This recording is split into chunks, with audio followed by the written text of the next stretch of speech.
전생에 나라를 구했는지 모른다. 뭐 또 자식 저놈은 나하고 전생에 무슨 왼수였길래 이렇게 부모 속을 쐐기나 이렇게 많이 얘기를 하는데 그러다 본격적으로 전생 윤회 얘기하면은 얼굴색이 변하면서 손살을 쳐요. 그 정신 이상한 사람이다. 이런 소리를 듣기 딱 십상이죠. 죽고 나서 다시 태어나는 기간이 얼마가 되는가? 네네. 짧게는 한 4개월. 그래요? 그 다음에 길게는 한 200년. 평균은 한 50년 정도다. 그렇게 실제로 계산한 데이터가 있습니다. 자신의 삶을 미리 계획을 하고 이제 태어나게 되는 거죠. 선선해진 바람 따라 사람도 깊어지는 계절. 그렇습니다. 가을입니다. 영원히 봄날이면 좋겠지만 인생에도 사계절이 있다고들 하죠. 여러분은 지금 어떤 계절을 지나고 계신가요? 자기 인생의 철학자들을 만나서 함께 인생 공부를 해보는 모두의 공부방! 네. 오늘은 인생의 계절 중에서 완전한 고독과 함께 오는 죽음이라는 계절 이야기를 나눠볼까 합니다. 죽음학 전도사이시죠.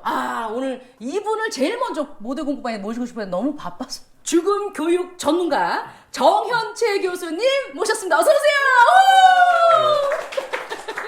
네, 저는 서울대학교 의과대학의 명예교수로 있는 정현채라고 합니다. 저는 30년 동안 내과, 그중에서 특히 소화기 내과 영역의 질환을 진료하고 또 교육하고 연구해 오다가 3년 전에 제가 암 진단을 받고 수술을 받게 돼서 예정보다 2년 일찍 명예퇴직을 하게 됐습니다. 근데 제가 2007년부터 어떤 계기가 있어서 죽음에 대한 강의를 하게 됐고, 그거를 예상치 못하게 벌써 15년째 600회가 넘는 죽음의 강의를 하게 된 게 아마 오늘 출연하게 된 직접적인 계기라고 생각합니다.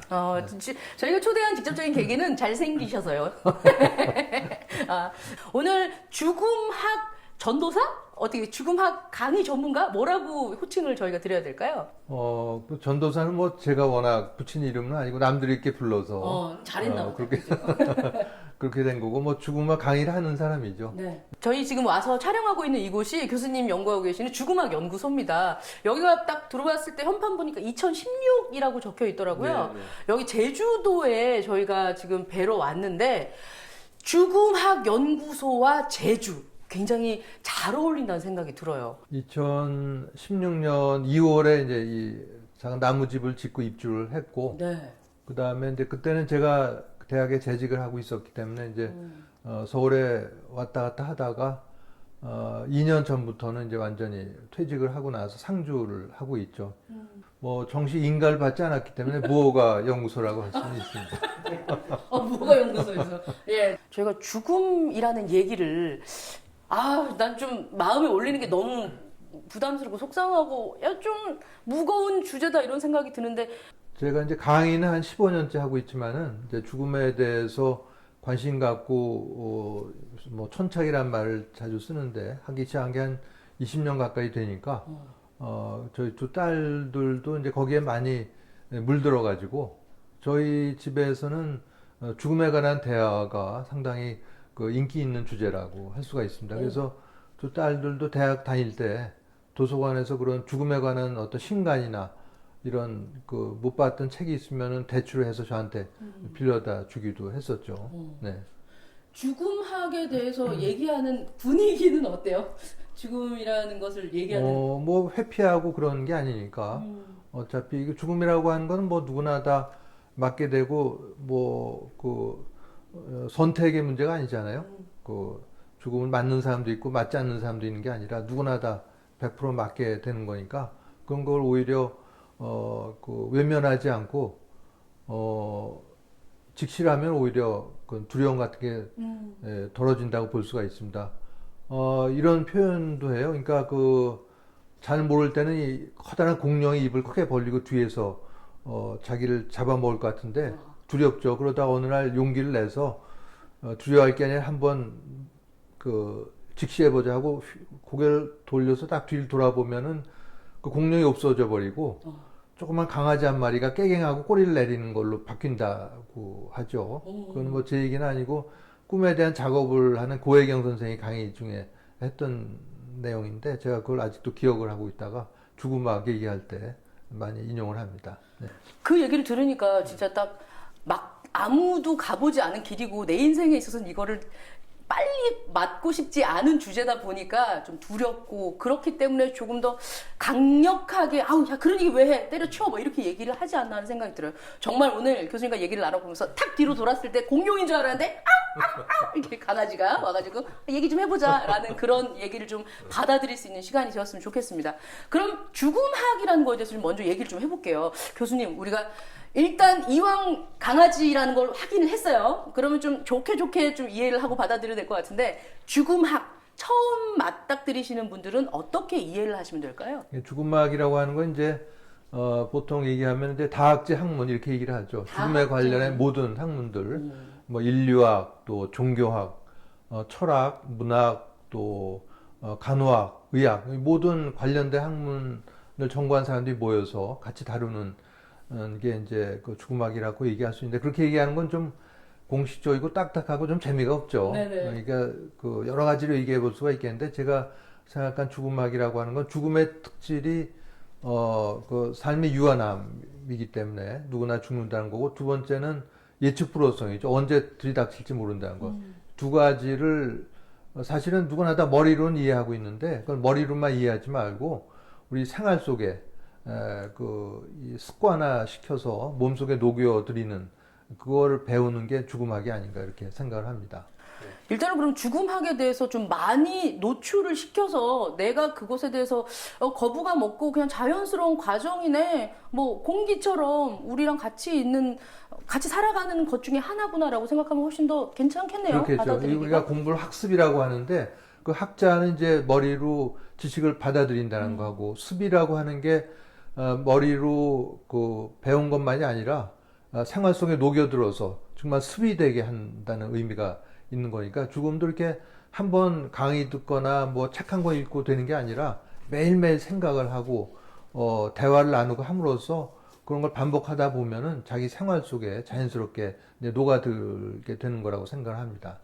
저는 그 죽음학 저는 현재 선생님하고 네 분이랑 얘기를 많이 해서 굉장히 좋아하는 이 주제이기도 한데 함부로 이렇게 얘기하면 어디서 그런 불경스러운 걸 올리냐 이렇게 얘기를 할 수도 있어요. 죽음학이라는 것을 제일 처음에 정말 죽음 직전에 간 사람에게 얘기를 하면 이 죽음을 대하는 말이 다르거든요. 조심스럽게 좀 질문을 드리고 싶습니다. 교수님께서 아까 투병을 하셨다고 말씀을 하셨는데 그 전에도 죽음학 공부를 하셨었던 거죠? 아니요, 저는 한 20년쯤 되죠. 그 전에는 저도 전혀 그런 거 관심이 없었고 그 전은 뭐 대부분의 현대인 또 더 나아가서 이제 과학자 의사들과 마찬가지로 뭐 죽으면 끝이고 그 인간의 의식은 뇌가 만들어내는 거고 영혼 그런 거 그따 있고는 없다 이런 이게 뭐 당연한 걸로 알고 있다가 정말요? 네 그러다가 이제 어느 날 갑자기 이제 죽음에 대한 관심을 갖게 되는데 그거 좀 말씀드릴까요? 계기를? 네네. 예, 말씀 좀 그래서 해주세요. 이제 제가 그거는 제가 한 20년쯤 전에 20여 년이 되겠네요. 제가 50을 바라보는 나이에 어느 날 갑자기 내가 죽으면 어떻게 되는가에 대한 궁금증이 갑자기 들기 시작했어요. 뭐 특별한 계기가 있었던 건 아니고 부모님 돌아가신 것도 몇 년 전이고 장인 장모님 돌아가신 것도 그 전이어서 직접 관계는 아니었는데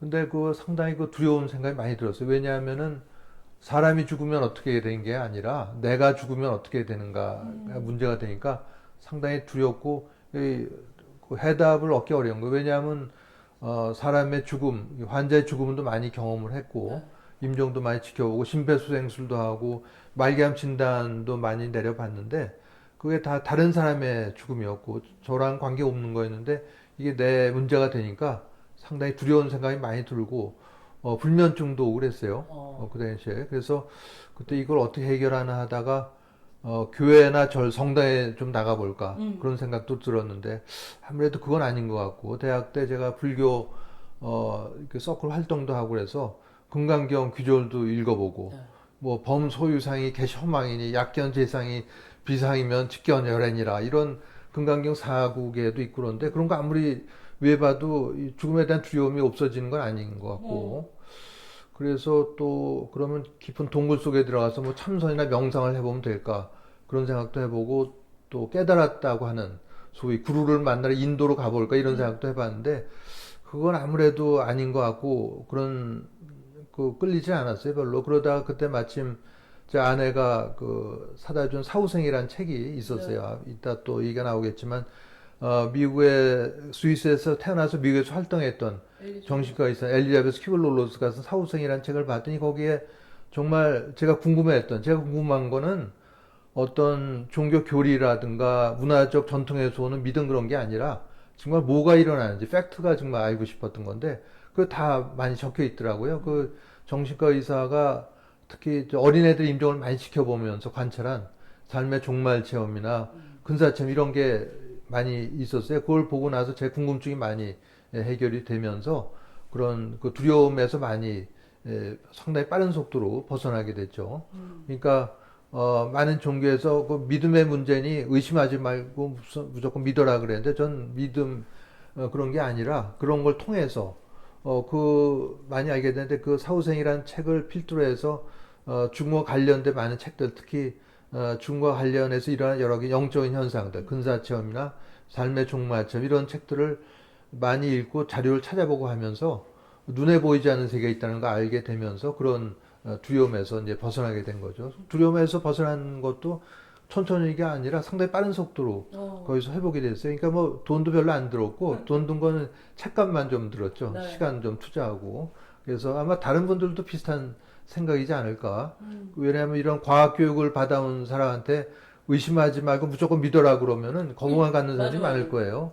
그것보다도 정말로 중국과 관련해서 어떤 일이 일어나는지 이런 걸 알려줌으로써 아마 저와 같은 심정을 갖고 있다가 중국에 대한 불안이나 공포, 두려움에서 벗어나는 분들도 상당히 많은 걸 제가 그동안 봐왔고 많은 분들도 앞으로 또 그럴 거라고 생각합니다.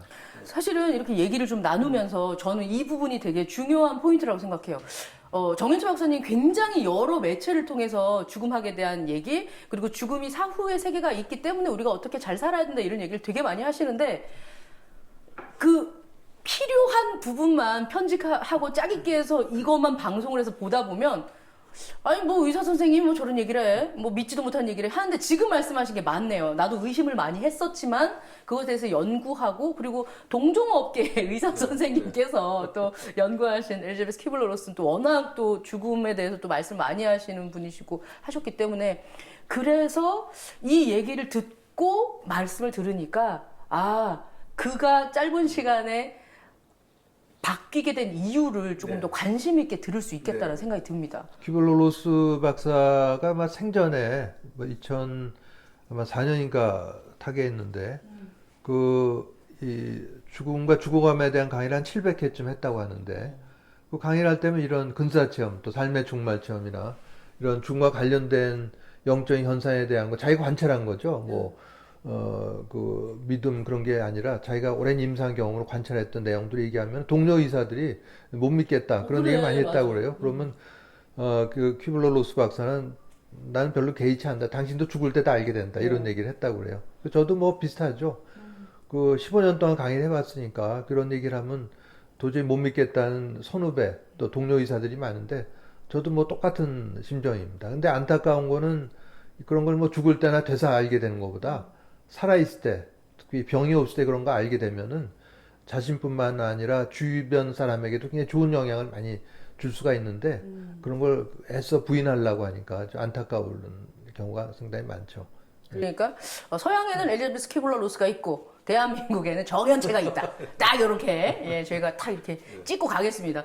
근데 좀 궁금한 게 우리는 동양 사람이니까 뭐 순회고 윤회고 이런 얘기를 되게 많이 듣잖아요. 뭐 내세가 있고 뭐 이런 얘기 하는데 엘리자베스 키블러-로스도 그렇고 뭐 랜싯 교수님께서 이거 그 책 의학학술지 그런데도 그렇고 영혼 관련된 얘기를 하는데 서양 사람들이 막 그 쓴 책들도 많이 이 책에 보면 인용이 되어 있습니다.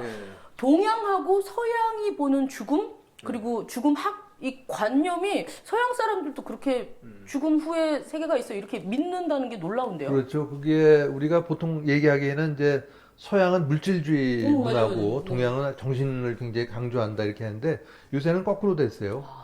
특히 우리나라만 봐도 알 수가 있고 얼마나 물질을 중요시합니까? 중국 봐도 그렇고. 그래서 오히려 동양의 그런 요새는 물질 중심주의로 나가고 있고 오히려 서구 사회가 그런 과거에 동양이 추구하던 이런 정신적인 걸 더 추구한 게 아닌가. 또 명상만 봐도 그래요. 그 명상 또 불교에서 참선을 자기 그 생활 속에 들여오지만은 그렇다고 종교를 개종하는 건 아니고 네. 자기 종교는 그냥 가지고 있으면서 불교에 참선을 한다든가 그런 사람들이 많이 있는 거죠. 이 윤회 문제만 해도 우리는 그걸 어떤 특정 종교라고 하면 뭐 잘 아신 것처럼 이제 불교나 힌두교, 자이나교라고 할 수가 있는데 거기에 전유물이 아니고 이제는 거의 과학적인 측면에서 접근을 하고 있는 거죠. 그러니까 가장 많이 그런 자료를 갖고 있는 데가 미국 버지니아 대학입니다. 버지니아 대학의 인지과학 연구소가 그런 자료를 많이 갖고 있는데 그 얘기는 어떤 이안 스티븐슨이라는 정신과 교수가 2007년에 그분 돌아가셨는데 네. 그런 자료를 많이 찾았어요. 조사를 해가지고 그래서 예를 들어 어떤 그 전생을 기억하는 아이 보고가 있으면은 비행기를 타고 현장에 가서 네. 무슨 통역하는 사람을 데리고 범죄 사건 수사하듯 어. 해서 자료를 모은 게 2,400의 자료를 갖고 있고. 그러니까 그 네. 만약에 아이가 전생을 그렇죠. 기억하고 있다고 네. 얘기를 하면 직접 찾아가서 네, 너 이게 누구니? 사전에 뭐 소통한 게 아닌가 이런 걸 다 조사를 해가지고 그런 가능성을 다 배제하고 모은 그런 자료가 그만큼 많이 갖고 있는 거고. 그래요. 네, 그래서 우리는 뭐 미국이 건국하기 몇백 년 전부터 전생 윤회 얘기를 했지만은 맞아. 우리는 그런 그 본격적인 조사를 한 적이 없기 때문에 자료가 없는 거죠. 그래서 아마 가까운 시일 내는 미국으로 전생이나 윤회에 관한 주제로 박사학위를 받으러 가는 사람이 생길지도 모릅니다. 그런 의외네요. 생각을 하게 되는 거죠. 미국으로 그걸 받으러 간다는 게. 우리는 훨씬 오래전부터 얘기했는데 그것도 주위에서 많이 얘기하잖아요. 뭐 전생에 나라를 구했는지 모른다. 맞아, 뭐 또 그 자식이 학수 말썽 부리면은 저 자식 저놈은 나하고 전생에 무슨 왼수였길래 이렇게 부모 맞네요. 속을 새기나 이렇게 많이 얘기를 하는데 그러다 본격적으로 전생 윤회 얘기하면은 그 얼굴색이 변하면서 손살을 쳐요. 그 정신 이상한 사람이다. 이런 소리를 듣기 딱 십상이죠. 그래서 생활 속에서 많이 얘기를 하지만은 본격적으로 얘기하면 또 사람들이 피하는 게 또 그런 분야 얘기인데 그런 것들이 이미 서구 사회에서는 뭐 서구 사회도 뭐 다 그런 건 아니겠지만 그런 자료를 모으고 축적하는 그런 게 이루어지고 있다는 거죠. 그러니까 그런 어떤 종교의 교리나 문화적 전통에서는 믿음이 아니라 실제 데이터를 갖고 그런 전생에 대한 자료를 모으고 또 어떤 그 헬렌 원바흐라는 이제 그 그분도 돌아가신 심리학자가 최면을 한 사람만 한 게 아니고 네. 집단 최면이라는 거예요. 700명이 넘는 환자를 대상으로 집단 최면을 해서 역사적 사실도 알아내고 그다음에 기억나는 거는 환생 주기를 계산해 봤어요. 700명이 넘는 그 내담자를 했으니까 그랬더니 죽고 나서 다시 태어나는 기간이 얼마가 되는가? 네네. 짧게는 한 4개월. 그래요? 그다음에 길게는 한 200년. 평균은 한 50년 정도다. 그렇게 실제로 계산한 데이터가 있습니다. 제가 교수님 세미나 할 때 한번 쫓아간 적이 네. 있었는데요. 다 의사 선생님들이 오셨어요. 저 되게 놀랬거든요. 열기가 뜨거워서 굉장히 놀랐습니다. 요즘 의사 선생님들도 수업 많이 들으시죠? 그렇죠. 뭐 한 20년 전에는 상상도 못할 맞아요, 일이긴 맞아요. 한데. 네네. 죽음학을 듣고 나서 그리고 죽음학 공부를 하고 나서 죽음 이후에 내세가 있다라는 얘기들을 듣고 난 사람들의 좀 변화라고 해야 되나요? 이런 것들이 있나요? 바뀐 게 보이세요? 변화는 뭐 굉장히 많이 있죠. 꼭 뭐 내세까지 안 가더라도, 죽음과 관련한 근사체험만 하더라도. 그러니까, 근사체험이라고 하는 건 이제 심장이 멎었다가, 뭐 되게 우발적인 사고죠. 심장이 멎었다가, 심폐소생술로 다시 되살아난 사람 중에 일부란 게 15 내지 20% 정도 되는데, 일부가 그 죽어있던 동안에 뭔가를 보고 듣고 하는 경험, 그리고 그걸 기억하는 체험을 얘기하는데, 그걸 이제 대학에서 가르친 교수가 있어요. 케네스 링이라는 미국 코네티컷 대학의 심리학 교수인데, 그분도 이제 은퇴를 해서 현재는 명예교수로 있는데, 그분이, 대학에서 30년 동안 이 강의를 해봤더니, 강의를 듣는 학생들, 그러니까 학생들은 뭐 직접 체험한 건 아니고 간접 체험을 한 거죠. 간접 체험을 한 학생들도 직접 체험을 한 사람처럼 닮아가더라는 거죠. 이 근사 체험을 한 체험자들의 특징은 그런 체험을 하고 나서 타인에 대한 배려, 또 인생의 목적을 이해하고 사회에 대한 관심이 깊어지고 또 일상사에 대한 감사의 마음이 커지고 이런 것들이 특징인데 이런 거 닮아간다는 겁니다. 그러니까 케네스 린 교수가 얘기하기는 이런 근사체험과 같은 이러한 죽음과 관련한 영적 현상을 이해하는 게 어떤 사랑이나 친절을 퍼뜨리는 바이러스 같은 게 아니겠는가 이렇게 얘기를 하고 있는 거죠. 네. 저는 이제 저도 교수님 네 분과 얘기 많이 하면서 뭐 각막 이식 이런 거 다 체크하고 연장 생명 연장 네, 사정 이런 거 영명 의료 의향서. 예, 네네. 그거를 이제 또 준비해서 네. 병원 가서 수업 듣고 이렇게 해갖고 체크하고 했거든요. 확실히 알고 뭔가가 올 것이다 알고 사는 것과 모르고 사는 건 정말 큰 삶에 이렇게 줄기가 달라지는 것 같아요. 그렇죠. 저만 해도 이제 제가 이제 암 환자인데 근데 보면 제 의과대학 동기들 중에도 암 환자들이 있는데 소위 카밍아웃 하는 친구들이 별로 없더라고요. 다 숨기는 경우가 많은 것 같아요. 암 걸린 거 자체예요. 예, 저만 푼수처럼 이 카밍아웃 하는 게 아닌가 그런 생각도 들 정도로 얘기들을 안 하는데 저는 3년 전에 방광 진단을 받고 이제 그에 뭐 방광을 다 드러내는 그런 큰 수술도 받고 했는데 그때 느낀 게 제가 이 죽음에 대한 관심이 전혀 없다가 암 진단 받고 나서 죽음에 대한 관심 갖게 된 게 아니라 죽음에 대한 관심 갖고 강의를 10년 이상 하다가 암 진단을 받게 되기 때문에 아무 생각 없이 살아가다가 갑자기 암 진단 받게 되는 경우하고 죽음에 대해서 늘 생각하고 살아가다가 암 진단을 받는 경우는 정말 다르구나 하는 걸 느꼈는데 아무 생각 없이 살다가 암 진단 받는 경우는 되게 원망하는 경우가 많습니다. 왜 하필이면 내가라든가 또 자책이죠. 내가 뭘 전에 잘못했길래 이런 벌 받나 보다 이렇게 자책하는 경우가 많은데 저는 뭐 그렇지는 않았어요. 제가 알던 거기 때문에 뭐 자책할 이유도 없고 제가 암 진단을 받고 암 환자가 되긴 했지만은 뭐 담배도 안 피고 뭐 술은 조금 했지만은